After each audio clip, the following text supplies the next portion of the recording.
خسارته بالجزيرة أبعدته كثيرا عن المنافسة على لقب الدوري، وده هدف أول. يا ولد يا ولد يا ولد يا ولد، هدف أول.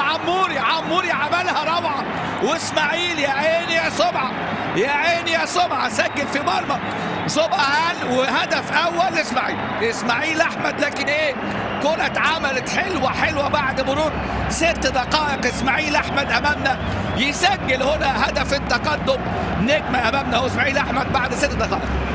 ادي ياسر المسليم حراس المرمى المميزين، 26 تسديد 24 تصدي. وادي امامنا كريستيان جروس السويسري اللي قاد النادي الاهلي لكاس ولي العهد ولقب الدوري ولقب كاس خادم الحرمين الشريفين.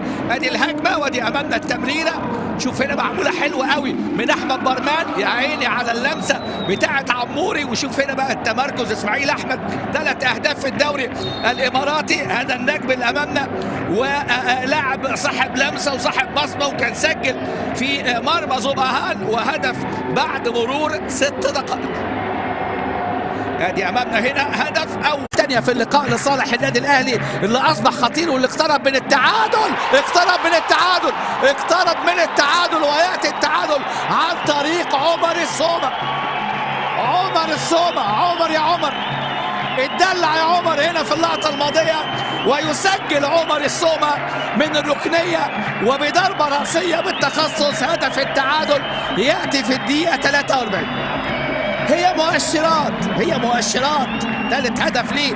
وادي امامنا هنا اللمسه الحلوه، شوف امامنا ركنيه فتفه، وادي الراسيه من محمد الفتيل، ومحمد الفتيل على طول عمر السومه. هنا بقى الاحساس عالي قوي، وعمر السومه جات له على مزاجه، جات له على يعني الطريقه اللي بيحبها عمر السومه. هدف التعادل للاهلي، هدف تيسير شالها. لكن امامنا ايه الراسيه بتاعه اللاعب امامنا اهو اللي عمل ادي الكره، اللاعب دياكيه. بص بقى هنا، بص ايد عمر السومه، ادي ايد عمر السومه، ركله جزاء على عمر السومه.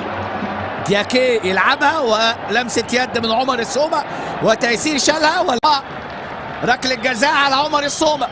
وعموري يا ولد، عموري رايح، عموري جاي، وعموري بيسجل في مرمى اهلي جده. هدف التقدم هنا من ركله جزاء عموري. عمر عبد الرحمن احسن لاعب في اسيا 2016 يضعها باقتدار.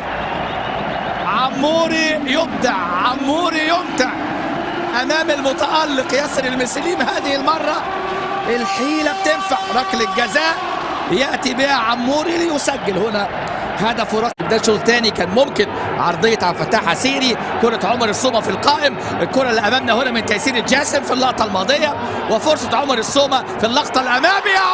يا عمر اتدلع يا عمر، وعمر السومه موجود.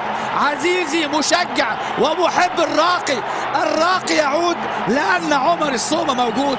اذا كان عمر السومه في الملعب لا تقلق، لان المرمى لا يتوقف عن التسجيل. عمر السومه ماكينه الاهداف ياتي بالتعادل في الدقيقه 89. 2-2. شوف جمهور النادي الاهلي امامنا هنا في هذه اللقطه.